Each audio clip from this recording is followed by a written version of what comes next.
So let's begin with a little bit about your background. What led you to a career in the law and ultimately to become a judge? Well, that's an interesting question. What led me to it? I grew up in a blue-collar environment. I had 6 siblings, so we're a house of 7.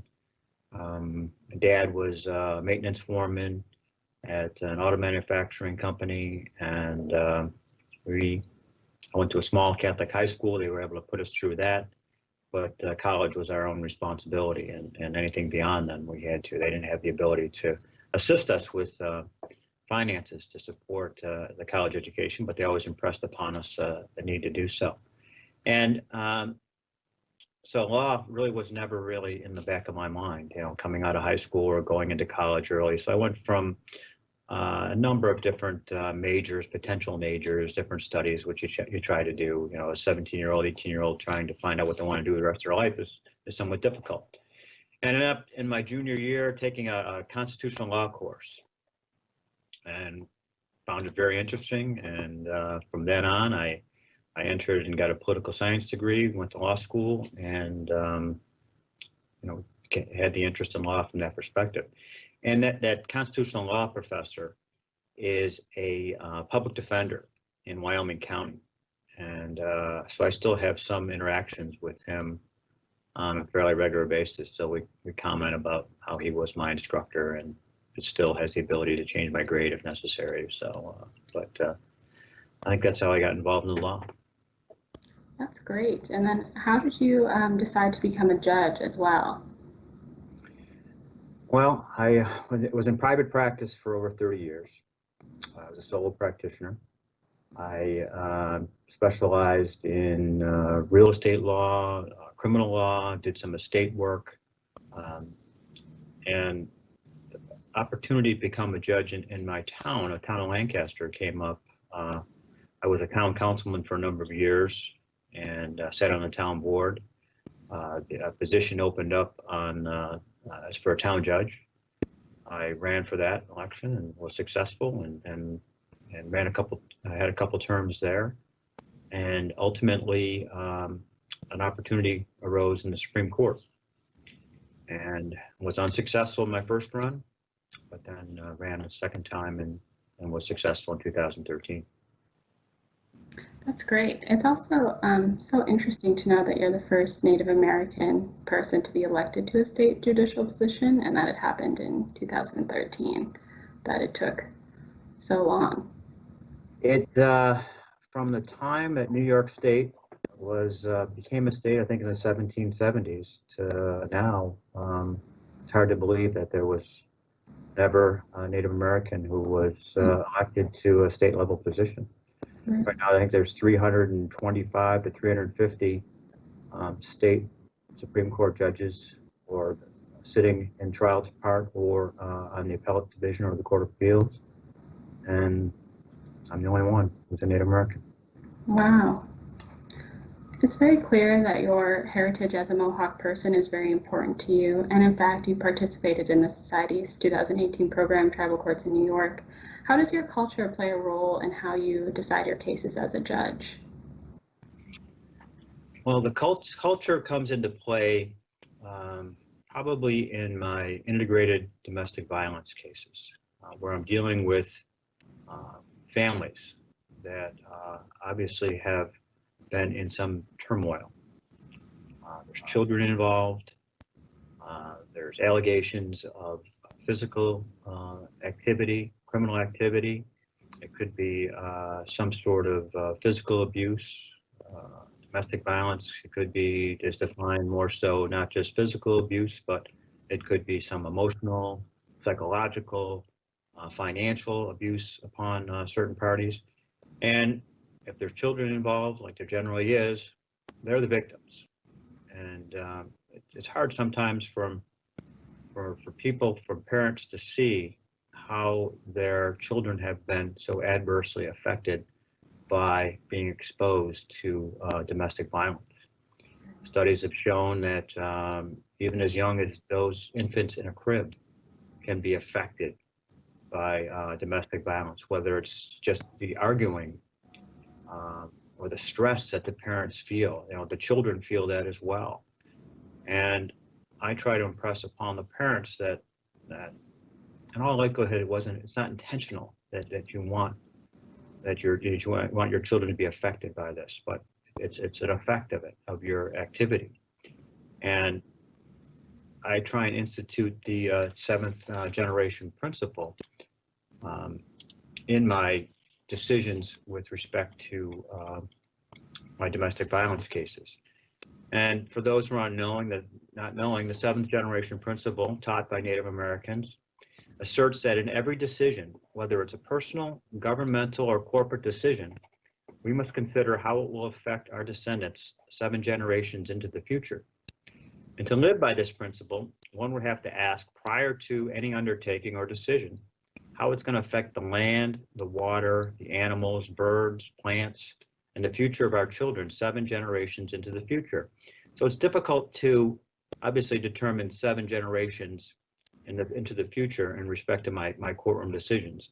But a lot of times I'm going to be looking at 3 generations. I'm going to be looking at the generation of the parents who are in my courtroom, the ones who have allegedly committed these acts of domestic violence. And I will have to consider a lot of times their parents, and then obviously consider the children as well. So I'm looking at 3 generations. Studies have shown that many times that parents, grandparents may have been involved in an abusive situation. Domestic violence may have been in their household. So it could be transferred then to the parents, who could then transfer to their children. So in essence, what we're trying to do is, in my theory, is to break the chain of potential abuse transmitting to the children, because a lot of times the children are mimicking what their parents see. So we want to somehow curb that for future generations as far as affecting them. Right. And in your introduction, I also mentioned that you're the state facilitator for the New York Federal, State, and Tribal Courts and Indian Nations Justice Forum. What is the forum, and what work does it do? Well, the forum is a conglomeration of the 9 nations, Native nations in New York State. And we meet twice a year, and it's representatives from each nation, it's representatives from state courts, it's representatives from federal courts. And we meet to discuss issues concerning the interaction of tribal courts and the state courts. And as I said, we meet twice a year. Generally, before the COVID, we'd meet in Syracuse. We travel there. We'd have a day-long meeting discussing various issues that are affecting the nations, and we're attempting to resolve them by interacting with state officials or state government to make sure that that these issues are being resolved. And there are so many different courts and nations, as you just said, 9 different nations involved in the work of the forum. What has the experience been during the COVID-19 pandemic and continuing the work? Well, with respect to the courts themselves, I mean, you're dealing with 9 nations. Some are more technologically savvy than others. Some have a traditional form of government. The Tuscarora, the Tonawanda, the Cayuga, they all have a traditional form of government, which is a government by the tribal council, tribal chiefs, clan mothers are involved as well. And decision-making is made by the tribal council. And many times the tribal council would be your court as well. While there's other courts, the Oneidas, the St. Regis, the Senecas, are more of a constitutional government. So they have the 3 forms of government that we recognize here in the States, and they do have a judicial branch of government which handles mostly civil cases. These courts do not handle criminal matters. Criminal matters are enforced or prosecuted off territory. by the local courts, whether it's a town court or a county court, depending upon the offense. And something that is sort of unique for some of these nations is that their territories, in particular the St. Regis Mohawk territory, spread from Canada to the US, and nations like Canada and the US have closed their borders to international visitors. How has this been an issue for the Mohawk people in Canada or in New York seeking justice in the court for a criminal matter, as you just described? I'm glad you asked that, because it is a problem that's ongoing now, and it is a problem because of the COVID pandemic. And for example, if with respect to the St. Regis Mohawk Reservation, a portion, like you said, is in New York State, a portion is in Canada, in Ontario and Quebec, and matter of fact, a portion is in the St. Lawrence River. But if an individual, a member of the St. Regis Mohawk tribe, is residing on the Canadian side, that person can travel freely between New York State and Canada. There are no border crossings between the two because it's one territory. And back in 1794, the Jay Treaty was instituted, which permitted free access or free passage for Native Americans between the two borders. So looking at that perspective nowadays, there's free travel, but if we have an example of an individual who lives in Canada, works on the New York side, or works off the territory in New York, and they're victimized by a crime, and they want to seek access to justice in the criminal courts, because as I indicated, criminal courts criminal matters are prosecuted in the town or village courts that are in, or county courts that are in New York State. Right. So they need to get into the courthouse. And COVID-19 now, as we all know, when you want to enter a courthouse, there are three questions that you have to ask. And one of the questions are, have you been outside the country? And this individual has to answer in the affirmative. They live across the border. So the answer is yes. And they, in essence, then are being denied access. They can't come into the courthouse to have their matter prosecuted. Or there's witnesses, police officers. St. Regis Mohawk Tribe has their own police department. If they have the same situation where they live in the Canadian side, they can't come in. They can't assist in prosecution of this. They can't be a witness in a grand jury testimony. So it's not only prohibiting access to themselves, but it's prohibiting the positive or regular transmission or transaction of criminal actions in New York State. Right. Has technology and the use of technology in the court caught up to this issue, or is it still being largely sort of shut down in the in-person processing? Well, technology has been a good thing, but it's something that does not bring us to what would be a normal transaction or normal situation involving our courts. We can do conferencing by Microsoft Teams like we're doing right now. We can do virtual hearings with respect to Microsoft Teams. In a criminal matter, though, we're limited, such as in a sentencing or a felony hearing, for example.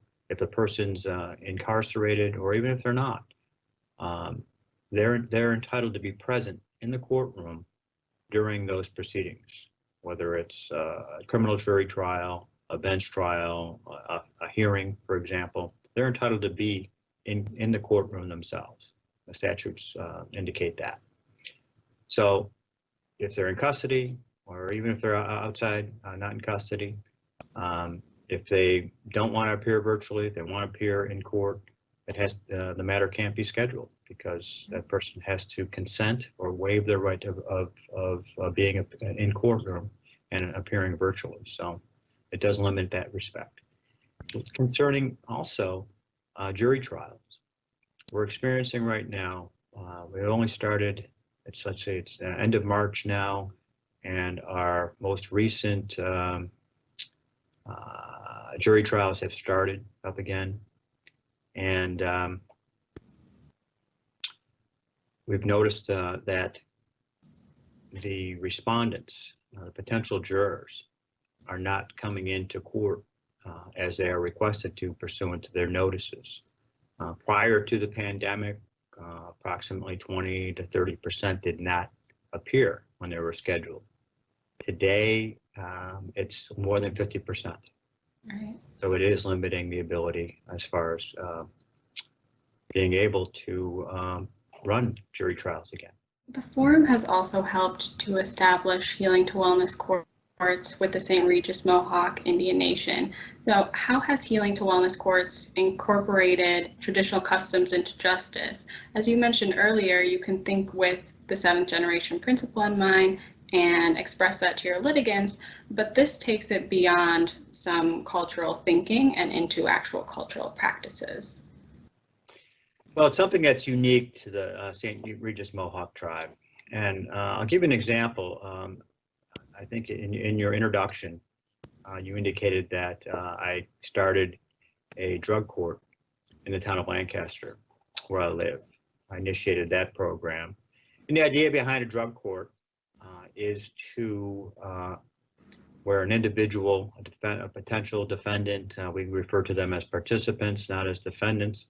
When a participant is addicted to a drug, and as a result of that, conducts a criminal act, that person, if they volunteer to enter the drug court program, that individual would sign a contract, agree to go to rehab, and usually after 8 months of rehab, if they're successful, they would graduate. And part of the program is not only going to rehab, but it's going to meetings, whether or not they're group meetings or one-on-one meetings. Also, they are regularly given tox samples to determine that they are clean. And if they do all that, then they're able to graduate. And at that point in time, at graduation, the criminal act that they committed would be reduced to a non-criminal event, so that the person would not be saddled with the stigma of having a criminal record. What's unique with respect to the St. Regis Mohawk tribe Healing to Wellness Court is they introduce culture into their programs. So for example, I said for a local drug court, which I presided over, they would require to go to meetings, group meetings or one-on-one meetings on a regular basis, whether every week or bi-weekly, depending upon their participation in the program. So what they would do at the St. Regis Mohawk tribe in their Healing to Wellness Court, they would substitute a meeting with either a smudging or a smoke ceremony. And smudging, if you're not familiar with it, there's a bowl and you have a plant. And in most instances, it's sage, but there's other plants. And the plants are related to, if you look at a medicine wheel, there's 4 plants that are included on this medicine wheel. There's sage, there's tobacco, there's sweetgrass, and there's cedar. And when we're looking at sage, sage represents protection from negativity. So, for example, I'll use an example of using sage, because that's what I use use sage in my smudging. And it's a bowl, and you have sage, which you're burning in the bowl, so there's smoke that's rising. And the idea is it's like a cleansing or a cleaning in the herb medicine. You push the smoke on you or through you. It's like washing away dirt or cleansing yourself. Many times you're breathing in the smoke a little bit, or you're taking the smoke and you're putting it near your eyes or over your head or near your body. And the plant is a living relative, and the plants are medicines. And when you're sweeping the smoke, in general terms, you're supposed to use an eagle feather. which is a connection to the creator. However, eagles are a protected bird, so rarely do you find an eagle feather. So maybe using your hands or another feather to circulate the smoke, because you don't want to use your own breath to keep the smudge going, as far as keeping the sage burning, because that would be giving your strength away by blowing on this. So you use a feather or use your hand to bring the smoke over you. And as I said, sage is in the northern direction on the medicine wheel. And sage cleanses, and purifies you and your life of negativity. So you want to have a clean, good mind. So using the sage smoke, in theory, will take away your negativity, and afford you to have a clean, good mind going forward during the day. So you'd often wash your hands in the smoke before bringing it to your eyes or your mouth or ears. Think of the three monkeys. See no evil, hear no evil, speak no evil. The idea behind bringing the smoke and those parts of your body, your eyes, your mouth, and your ears. We do this as well to protect us against words of others that might offend us, or visions that might trigger us, and words to say that we need to say, and formulating our good mind as far as going forward throughout the day. So smudging would be a substitution for a meeting in the wellness court, thereby introducing culture into the rehabilitation process. Right. That's so amazing and so beautiful, truthfully, to see that that is a part of the restorative justice practices of the St. Regis Mohawks. They're very innovative. Yeah, and to combine traditional practices with more what we would maybe think of as justice is, exactly the right thing to do, truthfully, because you're exactly right to say that doing these practices will give you a good mind to sort of start the steps to overcome your addiction, or start the steps to overcome whatever situation is getting you in trouble with the law, so that you can go on to be a very productive citizen. And one of the forum's achievements, along with everything we've already discussed, is the comedy rule. Could you please speak a little bit about this and how important that has been for Native Americans seeking justice in New York State? All right, as I indicated, many of the nations have their own court system. I'll use, for example, the Senecas. Well, I live here in Western New York. The Senecas are the keepers of the Western door. So I'll use them as an example. I used to practice in the Seneca courts as well. And they have a peacemakers court, they have a court of appeals, and they have a Supreme Court. Peacemakers court is like your trial court.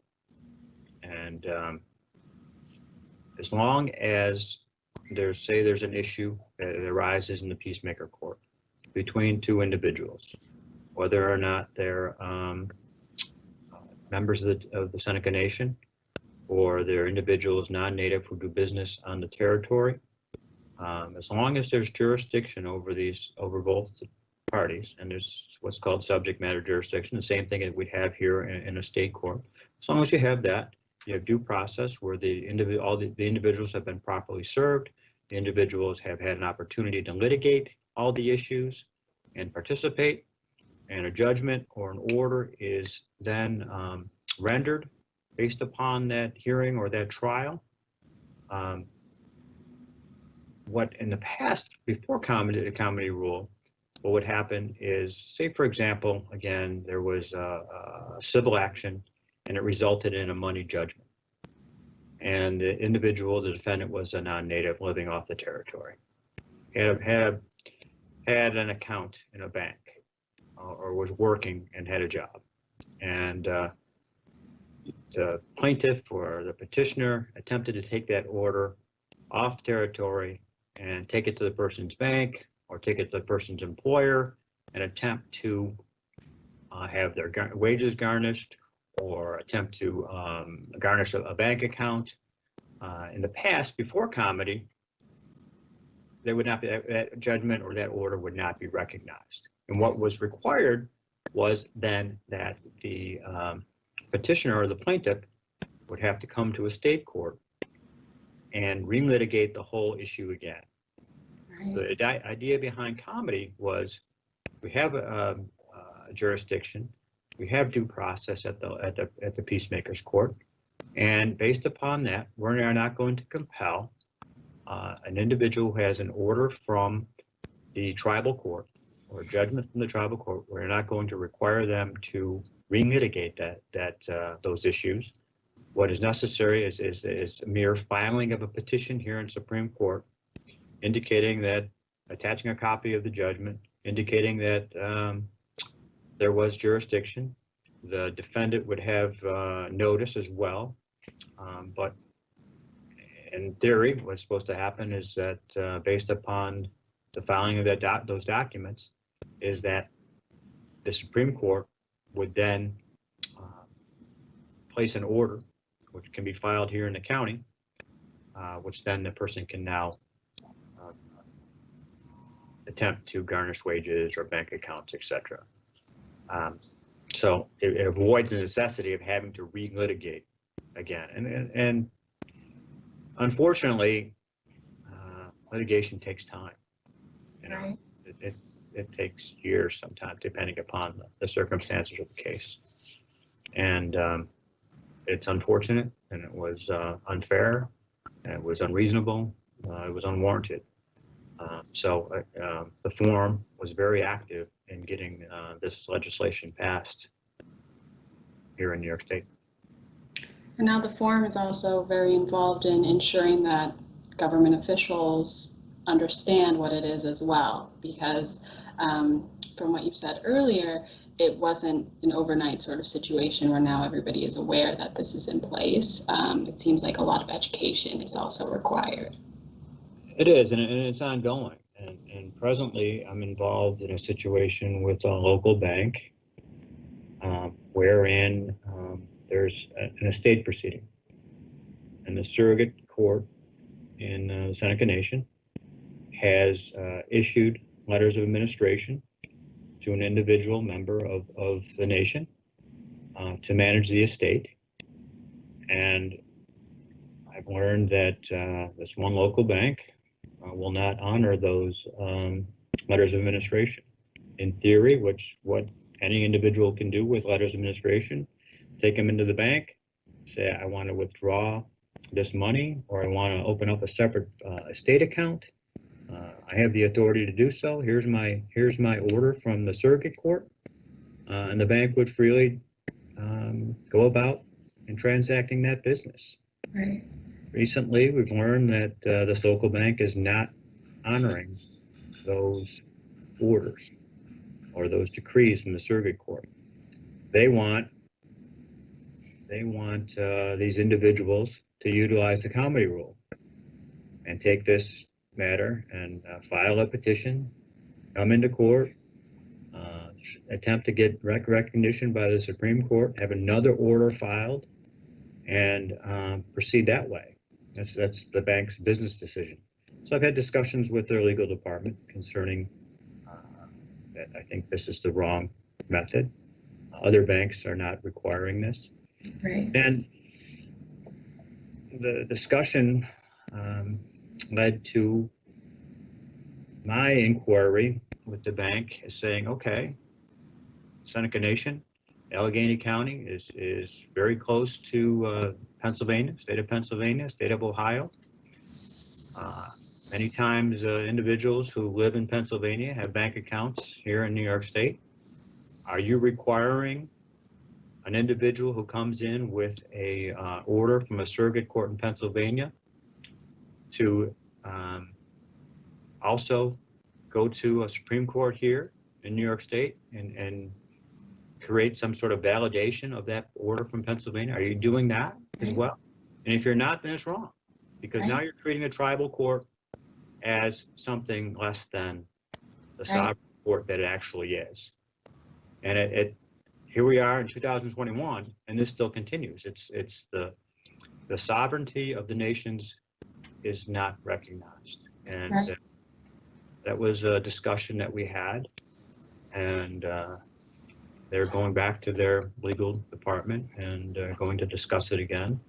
As I indicated too, one of the things that the forum has done as well is, and we went to the Department of Motor Vehicles. Now, same thing. Person administrator has letters of administration from a circuit court saying that I have a vehicle. You know, the executor had a vehicle, or the decedent had a vehicle, and we're going to transfer it to someone else, or we're going to sell it as part of the estate. DMV has a letter that says all DMV offices need to acknowledge these orders from the circuit court, or if there's an order from a divorce in peacemakers court, and there's a decree, and they got to change the title on a vehicle based upon that. DMV will acknowledge it, but this local bank is requiring the individuals to take another step, which again, I feel is wrong. I agree, and I do hope that in the next discussion that the bank has internally, they will realize that it is wrong. Or show me the same policy you're requiring for Pennsylvania, Ohio, Massachusetts, whatever it might be, and then I guess we can say that, yeah, you do actually have a business policy, but your policy should not be different for the Seneca Nation of Indians. Right. Another major project for the forum has been bail reform. And how important has this project been for the work of the forum? Well, again, bail reform, you have to understand methods of bail. Before the changes that came through recently on bail reform, before that time period, if an individual, a member of the St. Regis Mohawk tribe, committed a crime and was arrested, and bail was posted, bail was required, and forms of bail for generally would be cash or a bond. You know, those are probably the favored methods of bail. Native Americans aren't the wealthiest as far as having available cash. Right. Secondly, for those who are unaware, the property cannot be put up as security, which would normally be necessary for a bail bond. For example, a bail company could not require land to be posted to support that bail bond, and then if for some reason bail had to be revoked, that bail bond company could not go on the St. Regis territory and claim ownership of that piece of property because it was given as security. You can't alienate native property, so they were unable to.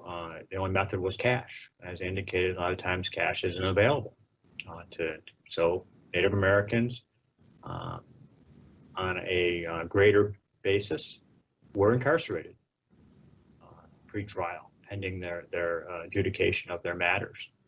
And the bail reform, the idea behind that again was to indoctrinate some of the systems or programs that are available in the St. Regis Mohawk tribe, wherein the members of St. Regis Mohawk tribe, these organizations, the associations would, one, ensure that the person's going to be available for all court appearances. That's a major purpose of bail, is your attendance at all court proceedings. If there's a requirement, some sort of rehab, there are rehab programs on the territory themselves where the Native members have access to that. So, and there's the ability to monitor, similar to be more familiar with probation department, where the person can come to regularly come to the departments on the territory and be in attendance. So they're under supervision by that. So by those agencies on the territory. So we're able to institute that into a program wherein now this would be a substitute for cash or substitute for a bail bond. So no longer are natives predominantly required or are incarcerated pretrial. And I would imagine there's a lot of education work that would have to go along with that as well. Sure. There is education in anything, rehabilitation and monitoring, and it was necessary to impress the local courts and the county courts that the St. Regis Mohawks had the wherewithal to ensure that these individuals are going to appear at their next court date. And statistically, it's worked really well.